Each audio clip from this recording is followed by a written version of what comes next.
തലസ്ഥാന നഗരിയിലെ അനന്തപുരിയിലെ ഏറ്റവും പ്രധാനപ്പെട്ട ശിവക്ഷേത്രങ്ങളിലൊന്നായ ശ്രീകണ്ഠേശ്വരം ക്ഷേത്രത്തിൽ നിന്നും രശ്മി കാർത്തികയാണ് ചേരുന്നത്. രശ്മി, ശിവരാത്രി മഹോത്സവവുമായി ബന്ധപ്പെട്ട ക്ഷേത്രത്തിൽ നിന്നും നൽകാനുള്ള വിവരങ്ങൾ എന്തൊക്കെയാണ്?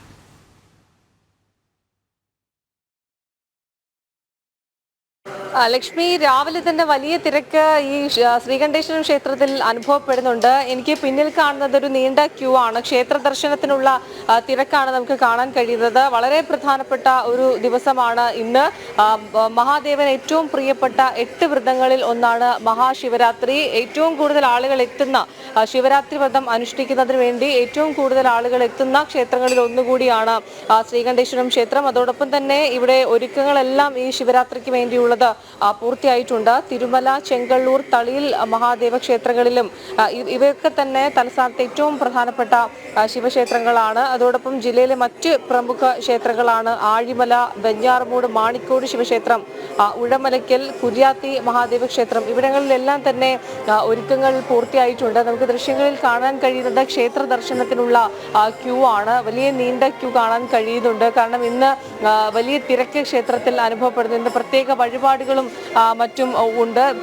പ്രധാനമായും ഈ മഹാശിവരാത്രി ദിവസം വൈകുന്നേരത്തോടു കൂടിയാണ് ആളുകൾ ഇവിടേക്ക് ഒഴുകി എത്തുന്നത്. രാത്രി മുഴുവൻ ഉറക്കമുളച്ച് പ്രത്യേക ചടങ്ങുകളും പൂജകളും ഒക്കെ ക്ഷേത്രത്തിൽ ഉണ്ടാകും. കൃഷ്ണപക്ഷ ചതുർദശിയിലാണ് ഈ ഒരു മഹാശിവരാത്രി ആഘോഷിക്കുന്നത്. ഭഗവാൻ ശിവനെ പ്രീതിപ്പെടുത്താനുള്ള 8 വ്രതങ്ങളിൽ ഒന്നുകൂടിയാണ് മഹാശിവരാത്രി. ശിവരാത്രി വ്രതം എടുക്കുന്നത് നമ്മൾ ജീവിതത്തിൽ ചെയ്ത പാപങ്ങളിൽ നിന്ന് മുക്തി ലഭിക്കും എന്നുള്ള ഒരു വിശ്വാസം കൂടിയുണ്ട്. ഇന്നേ ദിവസത്തിൽ തന്നെ പിതൃക്കൾക്ക് ബലി തർപ്പിക്കുകയും ചെയ്യുന്നുണ്ട്. ഈ മഹാശിവരാത്രിയുമായി ബന്ധപ്പെട്ടുള്ള ഒരു ഐതിഹ്യമുണ്ട്. അതായത് ദേവന്മാരും അസുരന്മാരും ചേർന്ന് പാലാഴി കടയുമ്പോൾ ഭൂമിയെ നശിപ്പിക്കാൻ കഴിയുന്ന കാളകൂട വിഷം പുറത്തു വന്നു. അത് വിഷം ഭൂമിയിൽ സ്പർശിച്ച് ജീവജാലങ്ങൾക്ക് നാശം ഉണ്ടാകാതിരിക്കാനായി, ലോകരക്ഷയ്ക്കായി ഭഗവാൻ അത് പാനം ചെയ്യുകയാണ്. ഈ വിഷം ഉള്ളിൽ ചെന്ന് ഹാനികരമാകാതിരിക്കാനായി പാർവതി ദേവി മഹാദേവന്റെ കണ്ടത്തിൽ മുറുകെ പിടിച്ചു എന്നുള്ളതാണ് വിശ്വാസം. വിഷം മഹാദേവന്റെ കണ്ടത്തിൽ ഉറഞ്ഞ് കഴുത്തിൽ നീല നിറമാവുകയും ചെയ്തു. അങ്ങനെയാണ് മഹാദേവന് നീലകണ്ഠൻ എന്ന പേര് വരുന്നത്. ദേവന് ആപത്ത് വരാതിരിക്കാനായി പാർവതി ദേവി ഉറക്കമുളച്ച് പ്രാർത്ഥിച്ച ദിവസമാണ് ശിവരാത്രിയായി കണക്കാക്കുന്നത്. വ്രതമെടുക്കുന്നതും ശിവക്ഷേത്രത്തിൽ ദർശനം നടത്തുന്നതുമാണ് ഇന്നേ ദിവസത്തിലെ ഏറ്റവും വലിയ പ്രത്യേകത. സകല പാപങ്ങളെയും ഇല്ലാതാക്കുന്നതാണ് മഹാവ്രതം, ശിവരാത്രി വ്രതം എന്നുകൂടി പറയപ്പെടുന്നുണ്ട്. ഐശ്വര്യവും അഭിവൃദ്ധിയും ഒക്കെ ഉണ്ടാകുന്നതിനും ദീർഘായുസിനും ദേവനെ ഉറക്കമുളച്ചെന്ന് ഭക്തർ പ്രാർത്ഥിക്കുന്നു. ശിവക്ഷേത്രങ്ങളിൽ പ്രധാനമായും കൂവളത്തിലെ സമർപ്പണമാണ് ഇന്നത്തെ ചടങ്ങുകളിൽ ഏറ്റവും പ്രധാനപ്പെട്ടത്. അതോടൊപ്പം തന്നെ പിൻവിളക്കും ജലധാരയും ഇതൊക്കെ പ്രധാനപ്പെട്ട വഴിപാടുകളാണ്. ഇവയൊക്കെ നടത്തുന്നതിന് വേണ്ടി ക്ഷേത്രത്തിൽ വലിയ തിരക്ക് നമുക്ക് രാവിലെ മുതൽ തന്നെ അനുഭവപ്പെടുന്നുണ്ട്. രാവിലെ ശിവക്ഷേത്രത്തിൽ ദർശനം നടത്തിയതിനു ശേഷം വ്രതം തുടരും. വൈകുന്നേരത്തോടു കൂടിയാണ് വീണ്ടും ക്ഷേത്രത്തിലേക്ക് മടങ്ങി എത്തി ഇത്തരത്തിൽ ഉറക്കമുളച്ച് ഭഗവാനെ പ്രാർത്ഥിക്കുന്നത്. അതോടൊപ്പം തന്നെ ഇന്ന് ശിവരാത്രിയോടൊപ്പം തന്നെ ഏറ്റവും പ്രധാനപ്പെട്ട മഹാദേവന് മറ്റൊരു പ്രിയപ്പെട്ട വ്രതമാണ് പ്രദോഷം. ഇന്ന് പ്രദോഷവും ശിവരാത്രിയും ഒരുമിച്ച് വരുന്നത് കൊണ്ട് തന്നെ ശിവക്ഷേത്രങ്ങളിൽ വലിയ തിരക്ക് അനുഭവപ്പെടുന്നുണ്ട്. അതോടൊപ്പം തന്നെ ശിവാലയ ഓട്ടവും ഈ ശിവരാത്രിയോട് ചേർത്ത് വായിക്കേണ്ട ഒന്നാണ്. ഈ കന്യാകുമാരി ജില്ലയിലെ കൽക്കുളം, വിളവംകോട്, തിരുവട്ടാർ താലൂക്കുകളിലെ 12 ശിവക്ഷേത്രങ്ങൾ വഴിയുള്ള പുരാതനമായ ശിവാലയ ഓട്ടം ഈ ശിവരാത്രിയോട് ചേർത്ത് വായിക്കേണ്ടതാണ്. ഇത് കഴിഞ്ഞ ദിവസമാണ് ആരംഭിച്ചത്. ഒരു പകലും രാത്രിയും കൊണ്ട് നടത്തുന്ന ദർശനക്രമമാണ് ഈ ഒരു ശിവാലയ ഓട്ടം. തിരുമല, തിക്കുറിശി, തൃപ്പരപ്പ്,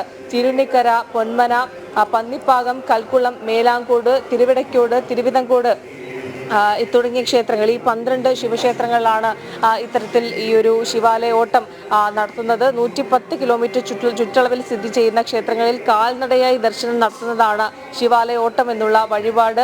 അതോടൊപ്പം തന്നെ ശിവക്ഷേത്രങ്ങളിലാണ് ദർശനമെങ്കിലും കൃഷ്ണനെയും ഭജിച്ചുകൊണ്ടാണ് ഈ ഒരു ജപം ഉരുവിട്ടുകൊണ്ടാണ് ഭക്തർ ഓടുന്നത്. അതും ഈ ശിവാലയ ഓട്ടവും ശിവരാത്രിയോട് ചേർത്ത് വായിക്കേണ്ട ഒന്ന് തന്നെയാണ്. ഏതായാലും ശിവക്ഷേത്രങ്ങളിൽ, പ്രത്യേകിച്ച് തിരുവനന്തപുരത്തെ ഏറ്റവും പ്രധാനപ്പെട്ട, ഏറ്റവും തിരക്കേറിയ ഒരു ക്ഷേത്രമാണ് ശ്രീകണ്ഠേശ്വരം ക്ഷേത്രം. ഇവിടെ വ്രതം അനുഷ്ഠിക്കുന്നതിന് വേണ്ടിയും ദർശനം നടത്തുന്നതിന് വേണ്ടിയും വലിയ തിരക്ക് നമുക്ക് ഈ ദിവസം അനുഭവപ്പെടാറുണ്ട്. അതേ സമാനമായ രീതിയിൽ തന്നെയുള്ള കാഴ്ചയാണ് നമുക്ക് രാവിലെ തന്നെ ക്ഷേത്രത്തിൽ നിന്നും കാണാൻ കഴിയുന്നത്. ക്ഷേത്ര ദർശനത്തിന് വേണ്ടിയുള്ള ക്യൂ ആണ് നമുക്കിപ്പോൾ ദൃശ്യത്തിൽ കാണാൻ കഴിയുന്നത്. ഇന്നിപ്പോൾ സാധാരണയായി ശിവരാത്രിയോടൊപ്പം തന്നെ പ്രദോഷ വ്രതം കൂടി ചേർന്ന് ഒരുമിച്ച് വരുന്നത് കൊണ്ടാണ് ഇത്രത്തോളം വലിയ തിരക്ക് നമുക്ക് ക്ഷേത്രത്തിൽ അനുഭവപ്പെടുന്നത്. ദർശനത്തിനുള്ള ക്യൂ ആണ് എനിക്ക് പിന്നിൽ കാണുന്നത്. വൈകുന്നേരത്തോടു കൂടി ഇനി മറ്റു പ്രത്യേക പൂജകളും വഴിപാടുകളും ഒക്കെ ക്ഷേത്രത്തിൽ ഉണ്ടാകും. അത് വൈകുന്നേരത്തോടു കൂടിയാണ്. ഉറക്കമൊളച്ച് ഈ മഹാദേവനെ പ്രാർത്ഥിക്കുന്നതിന് വേണ്ടി ലക്ഷക്കണക്കിന് ആളുകളാണ് ഇവിടേക്ക് എത്തുന്നതും. തലസ്ഥാന നഗരത്തിലെ ഏറ്റവും പ്രധാനപ്പെട്ട ക്ഷേത്രമാണ് ശ്രീകണ്ഠേശ്വരം.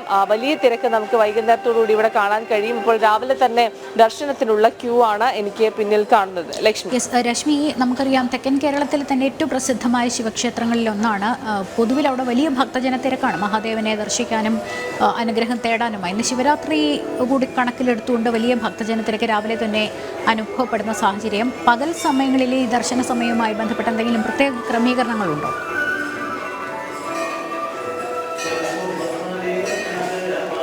രാവിലെ മുതൽ തന്നെ ദർശന സമയം അനുവദിച്ചിട്ടുണ്ട്. ഇത് തുടരുമെന്നുള്ളതാണ് നമുക്ക് മനസ്സിലാക്കാൻ കഴിയുന്നത്. സാധാരണയായി ഈ ശ്രീകണ്ഠേശ്വരം ക്ഷേത്രത്തിൽ ദർശനത്തിന് പൊതുവിൽ വലിയ തിരക്കാണ് അനുഭവപ്പെടുന്നത്. ഇന്ന് ഈ ഒരു ശിവരാത്രി ദിനം കൂടി ആയതുകൊണ്ട് അതിൽ വലിയ തിരക്ക്, അതായത് ഇത്രത്തോളം ക്യൂ സാധാരണ ഉണ്ടാകാറില്ല. ഇതിപ്പോൾ ക്ഷേത്രത്തിന്റെ പിൻഭാഗത്തേക്ക് കടന്ന് ക്യൂ നീണ്ടിട്ടുണ്ട്. ഇത് ദർശനത്തിന് മാത്രം വ്യക്തമാണ്.